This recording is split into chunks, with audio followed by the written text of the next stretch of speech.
The 2024 Toronto International Film Festival is officially over, and I wanted to run through some of the best films of the festival.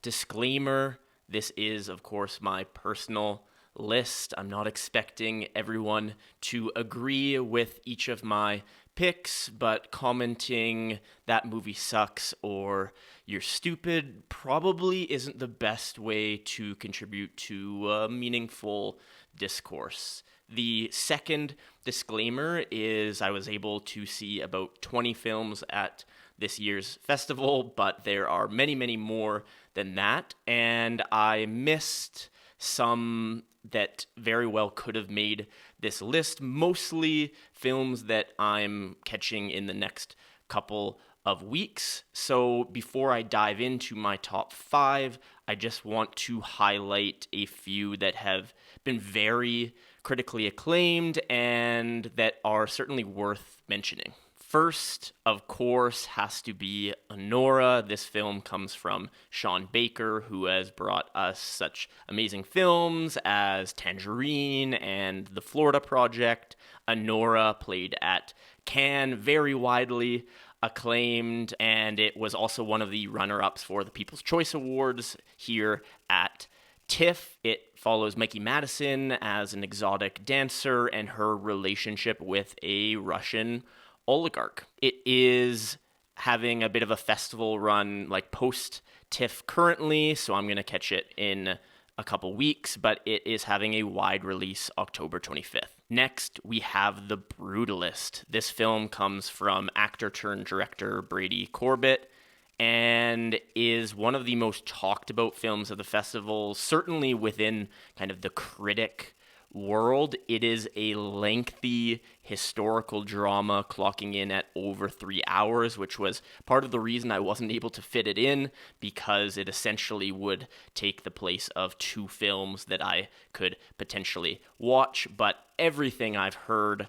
out of TIFF has been pretty phenomenal regarding this exploration of a Holocaust survivor who moves to the United States to chase the quote-unquote American dream. This one is slated for an early 2025 release. Next, we have The Wild Robot. This is actually an animated film, and it has been a crowd pleaser, and I'm looking forward to, again, catching this one in a couple of weeks. The main character is a robot named Roz, voiced by Lupita Nyong'o, and it essentially follows Roz in this sort of post-apocalyptic world as the robot learns to communicate with animals, and it seems to, yes, have a very nice message, but also some gorgeous animation, and appears to be the frontrunner for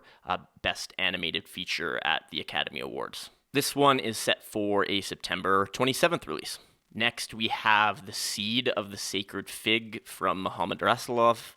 This is a pretty tremendous and brutal story from Rasulov. It essentially depicts the Iranian government, showcases the kind of authoritarian nature of this government and response to protests within the country.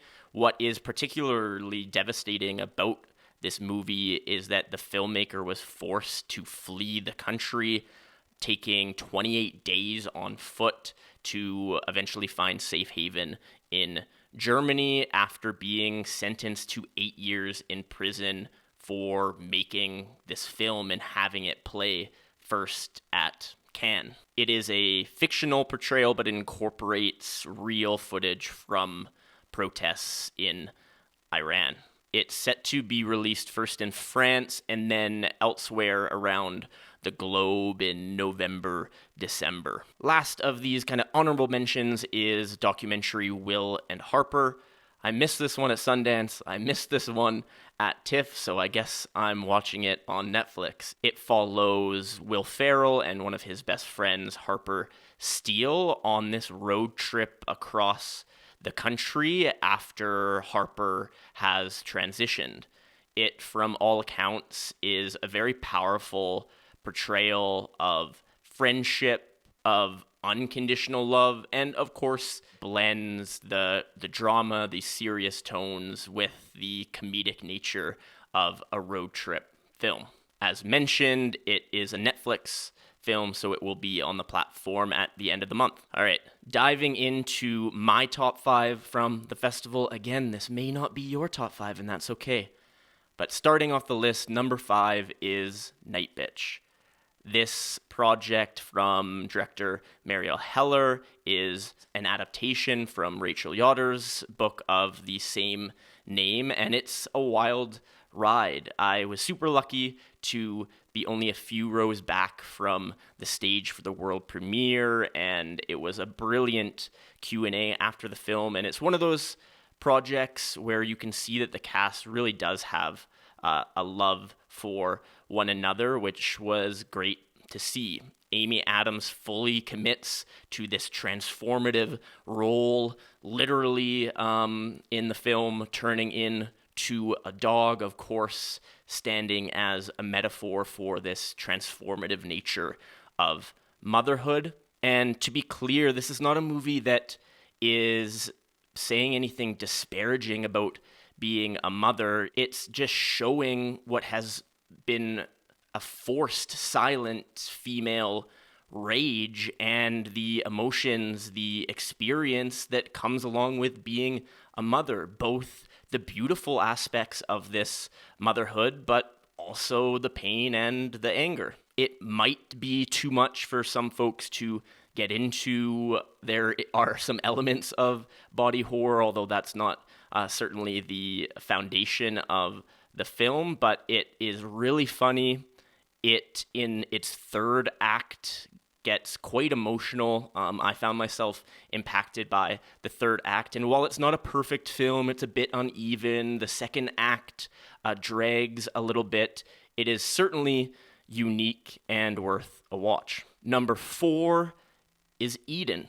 This film from Ron Howard is one of his best films in recent years, and that's largely due to the performances here. We have an absolutely star-studded cast who all bring their A game. Most notably, I would say, Ana de Armas, who plays the Baroness, and she is a larger-than-life character here, but she gives it her all. The film is based on a true story of folks who settled within the Galapagos and tried to create a version of Eden, starting with Dr. Ritter, played by Jude Law, and then some other folks coming in and coming into conflict with one another. It's a Ron Howard film, so it doesn't push the boundaries of filmmaking, but it is rock solid. The performances outside of de Armas are also strong, with Jude Law, as I mentioned, Sydney Sweeney, and Vanessa Kirby giving us so much with just a simple look or a shift in her expression. It's one of those films that you think there's no way that this actually happened, but when you do a little bit of research, you realize, oh wow, this was actually maybe downplaying how wild this story of survival, of violence, of egos really was. Number 3 is Heretic. This was probably the most surprising film of the festival for me. It came from Scott Beck and Brian Woods, who are known probably most for writing the script for A Quiet Place. Their directorial career has not been as strong. Their most recent film prior to Heretic was 65, starring Adam Driver, which was an absolute disaster and a flop at the box office. Heretic stars Hugh Grant in a role that is very unlike what we've come to associate with Grant. He hasn't really starred in a horror film since 1988 with The Lair of the White Worm, but he is brilliant here.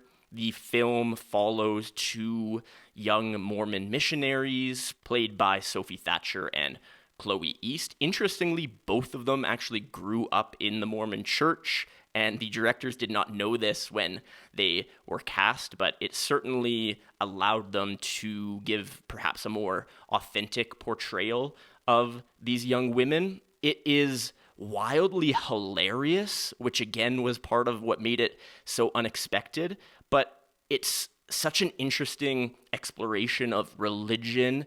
And despite what some people have said about the film being clearly anti-religion, that's certainly not my interpretation. It just forces you to think about your beliefs and why you believe and the impact that has on the way that you view the world. It was a really well shot, mostly single location film with some gorgeous set design and inventive camera work that really had me hooked and vastly exceeded my expectations. Number 2 is The Substance.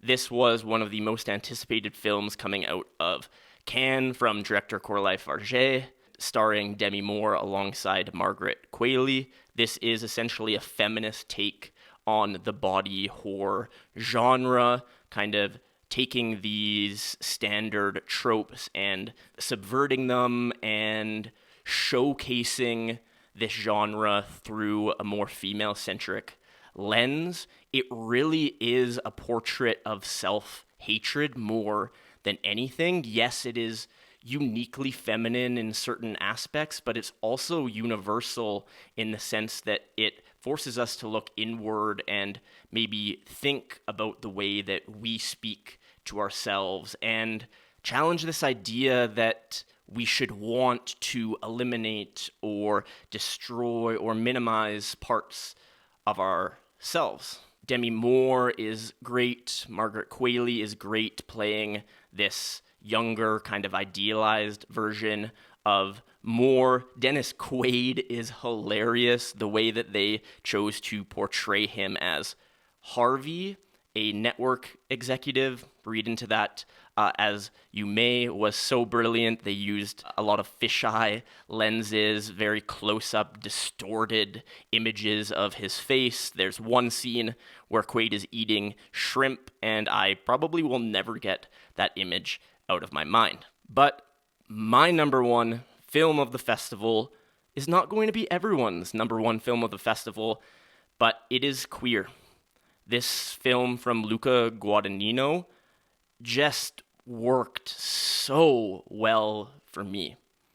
It is not just an adaptation of William S. Burroughs' novel or novella even, you could say, but it's a continuation of Burroughs' life and an interpretation of the pain and the desire that Burroughs both spoke and wrote about. It gorgeously incorporates this sense of surrealism in some very overt ways, particularly in the third act when there's some exploration of ayahuasca, but really throughout the film in this translucent effect that Guadagnino incorporates, where Daniel Craig's character, who plays Lee, shows his desire through this translucent movement. We see a version of himself reaching out for Allerton, played by Drew Starkey, but not actually making those moves. It's a symbol of his desire shown through this kind of surrealist lens. If you are looking for something that is truly grounded in reality, the third act will probably lose you here, but for me, that's what won me over.